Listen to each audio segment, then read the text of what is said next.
Thank you so much for joining us this evening. This is your boy Rolando. You're live with us on XY Spark.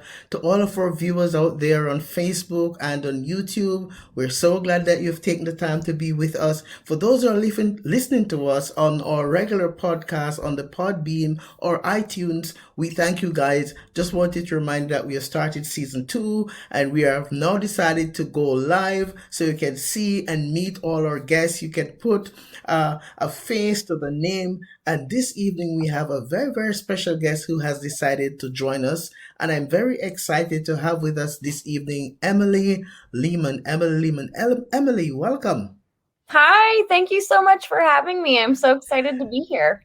Yes, Emily, we're happy to have you. You know, guys, I want to tell you, I reached out to Emily, and Emily has an amazing story. Emily's story, I thought it would be a very wonderful thing for us to have for those who are listening to XY Spark. They can receive what I call a powerful woman with a powerful life experience who herself is a podcaster who has decided to come and say, Rolando, I want to share my story because I believe that though the work that you're doing is to restore healthy masculinity, my story is a story that can help no matter what gender, race, or ethnicity. And so Emily has decided to be with us this evening. Emily, tell us a little bit about yourself. Yeah, thank you so much. I am 5 years sober from opiates. Those were my drug of choice, Xanax as well. Also, I was given heroin unbeknowingly. So those were kind of my drugs of choice. All through my younger 20s, I basically dabbled in those drugs and was in a toxic relationship. Lots of trauma came from that. I was robbed at gunpoint in my home in the middle of the morning, like right after Christmas one year. My dog that I shared with that person was actually hit by a car when I wasn't home one day. Mm. So being able to pull myself out of that situation in my young 20s, probably like 25. I'm 28 now and I'm living in Los Angeles. I used to Mhm. live in Cincinnati, Ohio, which is where this all took place. And, you know, the opioid epidemic in the Midwest and in Ohio and in Kentucky and in those areas, it's really bad. It's so out of control. And by doing this show and sharing my story, I really would love to bring awareness to that. And a lot of people don't really realize that some people might be struggling with an addiction, no matter what it may be. It doesn't have to be drugs. It can be your cell phone. It could be porn. It could be eating. I mean, you find an addiction in everything. And, you know, I've switched my addictions to like sugar and candy now. Um, I find a lot of peace in doing practicing having a schedule and a routine has really worked for me. I'm not your typical like 12-step NA meeting type of girl. I've never been I've never been to a meeting. I've never been that type of girl. So for me, it's just really been about like finding out what works for me on my path. And I think today, so many people love to compare and contrast, and with social media, and everyone thinks like everything is so great. And with May being Mental Health Awareness Month, I think people need to take the time to check in on others and their friends and their families. And, you know, it might seem like everyone is okay on the outside, but for me at that time, everyone thought I was fine and I was so happy and I was drowning on the inside, truly suffocating. So, and no one ever asked me, hey, are you okay? Had Mhm. someone maybe had asked me that, like maybe I would have cracked and Mhm. my life, you know, I could have changed things a little bit sooner. Um, Mhm. but I also didn't ask for help. Um, Mm. that wasn't, Mhm. I kind of came to the conclusion that I just kind of woke up one day and things kind of changed. You can only take so much, I feel like, and there's just like that breaking point, and people like to call it a rock bottom. I don't, Mm-hmm. it doesn't really matter, I guess, what you call it. Everyone has that breaking point, and for me, I moved home. I moved out of that situation. I moved back in with my parents, and it was great. They really helped keep me accountable. I have a bajillion like post-it notes and things all around me. I need structure. I've realized that. And I feel like until you realize kind of the things that work for you, Mm-hmm. then you can start getting on to, your regular routines and figuring out, okay, maybe I can't go to the bar with my friends on the weekends, or, oh, you know Okay. what? I can do that. Everyone's Mm-hmm. path is different. For me, I can go out on the weekends with my friends and I can go to bars, Okay. I can go out and be social.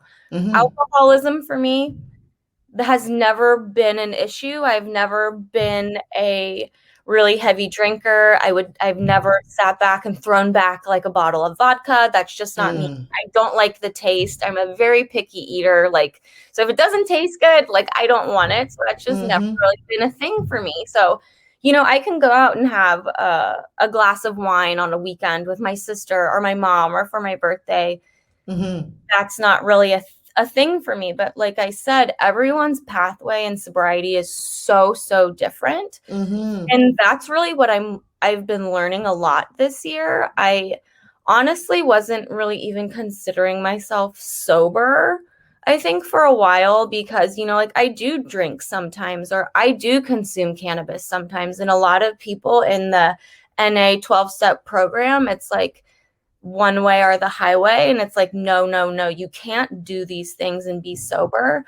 But I'm learning through my own growth that I am sober and I can be sober.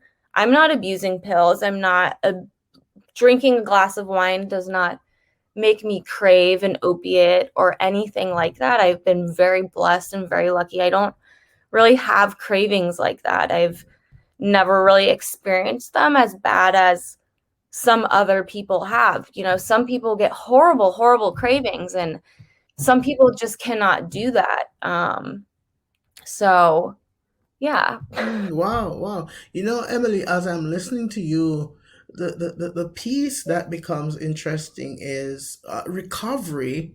It has so many different dynamics to it, like what you've said. For example, there are persons who they they can't start drinking a glass of wine because that entrance opens them up to a world of overdose, or opens Oh them up to a yeah. world of. So your story definitely is not something that's ordinary, and good for you. Let me ask you, tell me a little bit.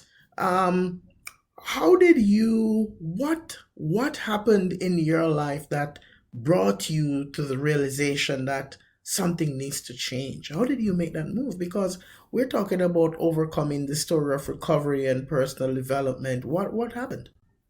I think, for a while I remember like vividly falling asleep where I used to live in this house. And I remember sometimes I would fall asleep and it would feel like I was literally just falling into a black hole, and like I'm trying to like claw my way out, but I just keep sinking darker and darker Mm-hmm. and darker. Mm. And finally, I just remember being at work one day, and a coworker of mine had said something about the guy I was seeing at the time, and it had just really just set me over the edge. And I Mm-hmm. left work. I called my dad. I was like, I need you to bring Bradley's truck. Bradley is my brother. I was like, I need you to bring the truck. I need you to come to this house, and I need you to pack up all of my shit. I was like, I don't want you to ask me any questions. This is the like, don't ask, don't tell. I need you to just come here. I need you to get all of this shit out of Mm-hmm. this house. And I just have to do it. And like, I have to do it now or I'm never going to do it. It's like, I Mm-hmm. need it to happen then.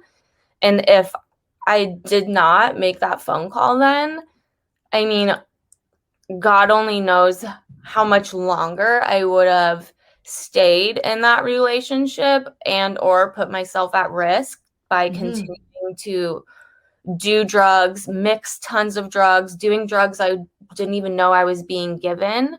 Mm-hmm.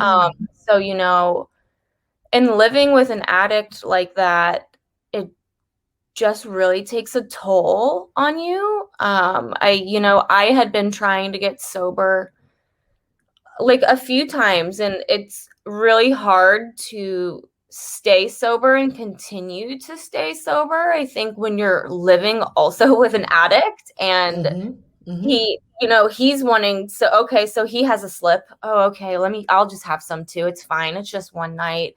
And then Mm-hmm. I'm going through the whole cycle again. I'm sweating. I feel like crap. I'm going through withdrawal. I'm like, okay, why am I doing this? And the Mm-hmm. cycle just keeps going and going and going. And I think something in me just, I don't even really know what it is, but something just snapped. And I was just like, I can't keep living like this. This isn't who I want to be. Like, Mm. I don't want to be this person. And I think I had lost so much time, like so many years had passed. And I was like, where did all of this time go? It's like I was there, but I wasn't present. I was going through the movements. I was at the graduations. I was at the family dinners. I was at Mm-hmm. all of the events, Mm-hmm. but I wasn't really there. I was too Mm-hmm. worried about blowing down lines in the bathroom or when my boyfriend is going to come up the next X, Y, or Z. Like Mm-hmm. I didn't care. I was worried about starting to get sick, going through withdrawal, and when I was going to be getting high again. Mm-hmm. And to come out on the other side and be healthy now, and I'm so very grateful. It's very eye-opening because a lot of people don't get to be in this spot. Mm-hmm. Addiction takes a lot, whether Mm-hmm. it's your life or, I mean, it can mess with you mentally. There are people I know that I've grown up with my whole life who are on drugs, and they're not the same person. I don't know them. That's not the same Kyle I grew up with. That's a different person now. Mm-hmm. So I just, I feel really blessed to be able to share my story and use my voice to Mm-hmm. just let people know that even if there's the teeniest, tiniest shred of light at the end of the tunnel, Mm-hmm. keep working for it, keep walking to it, running to it, sludging to it, whatever you have to do to get Mm-hmm. there. Yeah. Just keep going. I mean, Yeah. there were days where I don't want to get out of bed. And, I struggle with anxiety and depression and other, I have some mental illnesses of my own outside of Mm-hmm. my addictions. And, it's hard. It's hard. It's hard for everyone. I feel like sometimes, Yeah. to just like get up and, do those things that you want to do. And I've found that having a really good support system is just so important. Mm-hmm. If you Mm-hmm. don't have that support, Mm-hmm. I I feel it will be very hard for you or that person to continue to make progress. You need those people cheering you on and giving you those positive reinforcements. I find that so important. And like I said, I really went through my recovery alone. I didn't go to NA. I didn't do 12 steps. I wasn't a part of any like rehab recovery Facebook groups. I like didn't Mm. think to join any. None of my girlfriends, can relate to this. Mm-hmm. And I've found that now finding my community or tribe of others and like-minded people who have been through these situations as well. Mm-hmm. It's just good to talk to someone else who gets it, Mm-hmm. it makes you feel like, I don't know, like you're not as crazy, I guess, because Mm-hmm. sometimes it's really hard for people to understand. I think w- I feel like the stigma around addiction and people who are addicted to drugs, and it's needy, grungy, dirty, like thief, stealing, manipulation. And yes, absolutely. My aunt was a heroin addict growing up. I saw everything in the book. She stole, she robbed banks, she went to jail, she was a prostitute, everything under the sun. And Mm-hmm. at the end of the day, she's still a person. she has a sickness. There's something is wrong. She doesn't, I'm sure she didn't want to be doing those things. No one wants to be doing those things. But when you're going through heroin withdrawal and you can do whatever it is, that person is going to do it. And I think that's what people don't understand is the power of addiction. Mm, Bob doesn't want to steal $100 out of his mom's wallet, but is he going to so he doesn't feel like dog shit tonight? mhm, Absolutely. And I feel like I spoke with a girl and she had one friend through her whole entire addiction, a best friend from childhood, and she stuck with her through the entire thing, the ups, the mhm, downs, everything. And they're mhm. still friends today. And I just think that's so beautiful because a lot of relationships get burned through addiction. And I understand. I've seen it, I've lived through it, and I know how that can happen. But I also think at the end of the day, we have to remember that these people with an addiction or someone who's sick, they need help just like everyone else, just like the girl sitting at the psych ward or the person who has cancer or whatever else. Like, we're all humans and everyone deserves the same help and the same access to help. And I feel like the access for that help for people who are addicted to drugs isn't really as accessible as it should be or as it could be in 2021.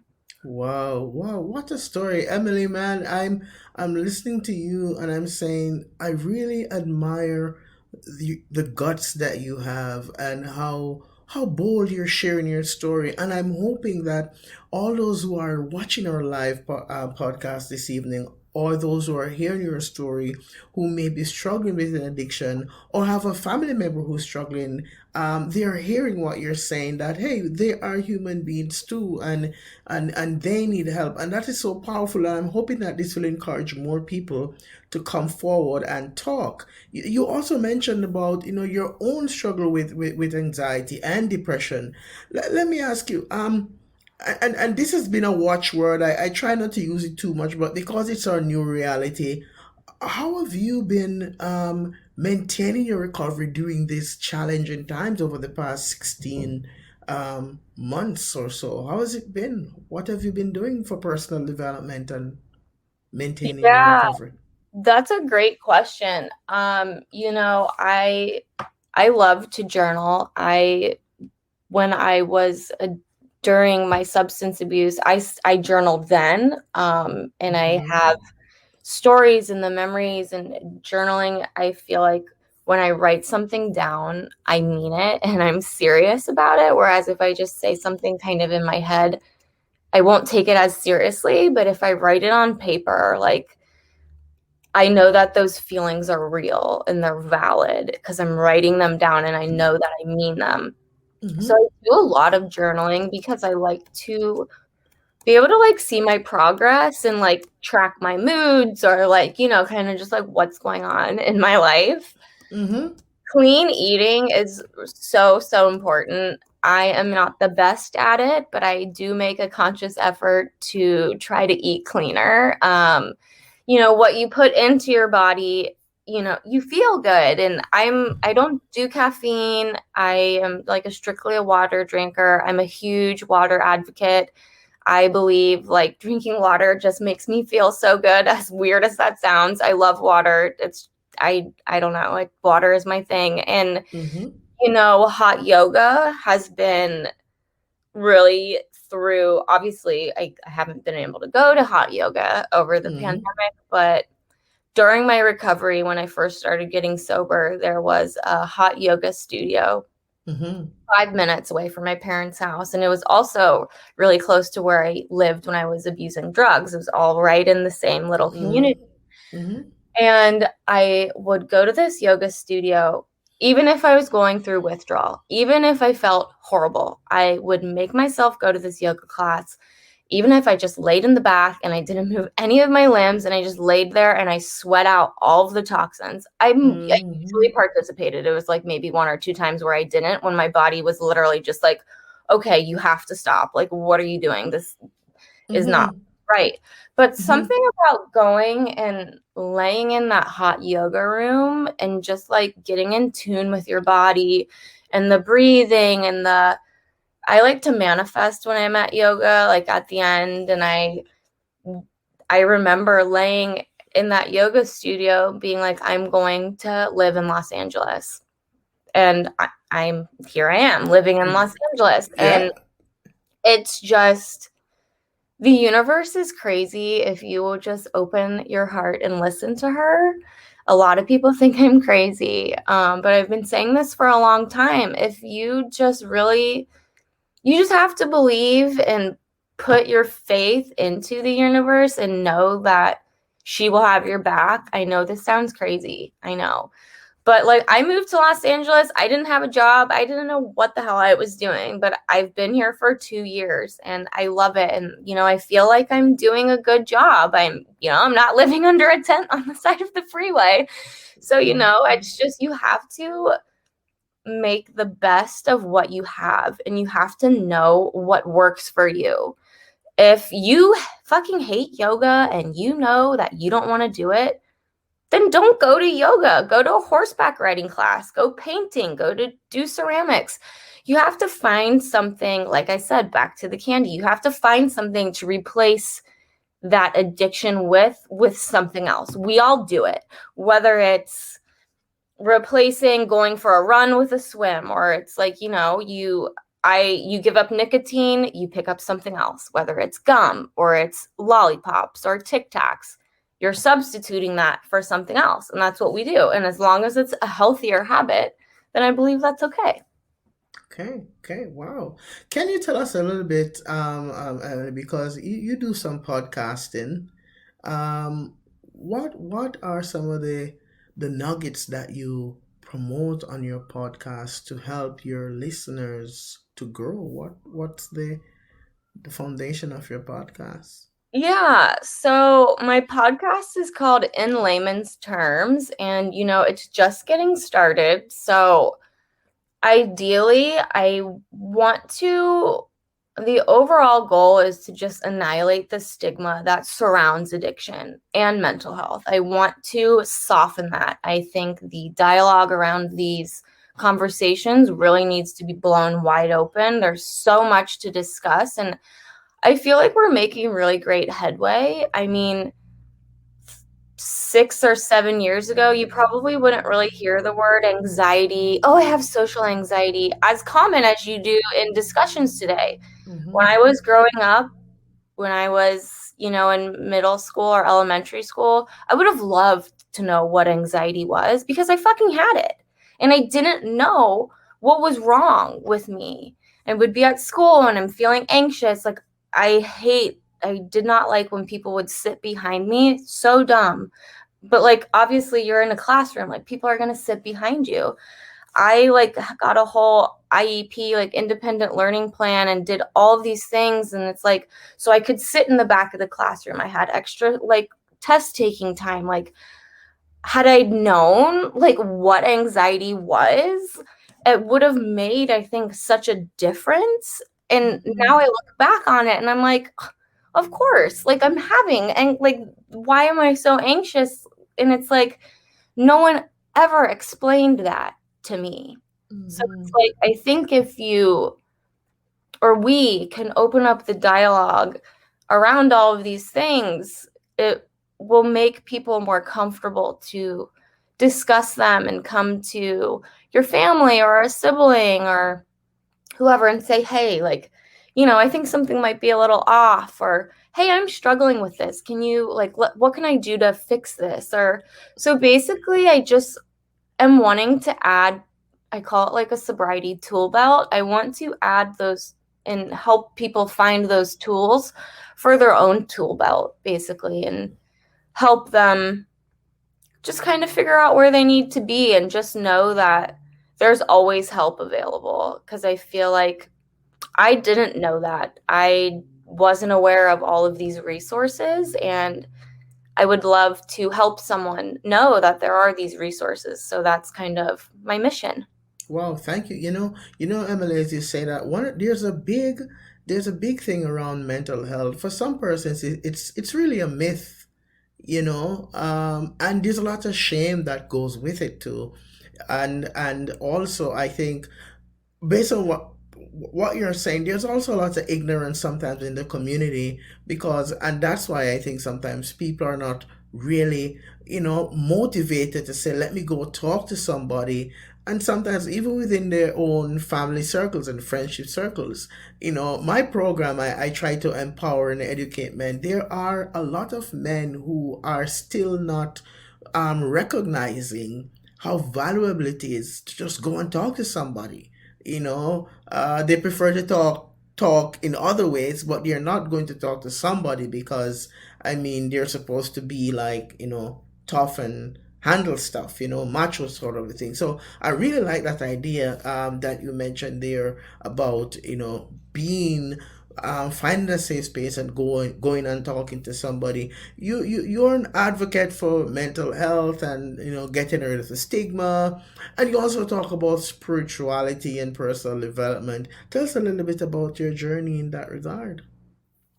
So my spirituality also really came from yoga. It just really put me in that like Zen zone. And I got like really into astrology and like the moons, and like at the time after I'd like broke up with that boy, I was like at my parents' house and I was like writing letters and I was like burning them in a fireplace with like all these stones. And my dad is like, "What? Like, are you okay? Like, what is going on?" He's like, "What witchcraft are you practicing?" I'm like, "Oh my God."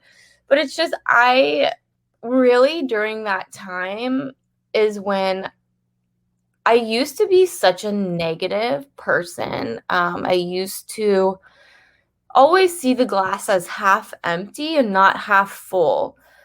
And Mm. after I got sober, everything for me was like, yay, like the glass is full, the glass is full. Like I never had really looked at life like that before.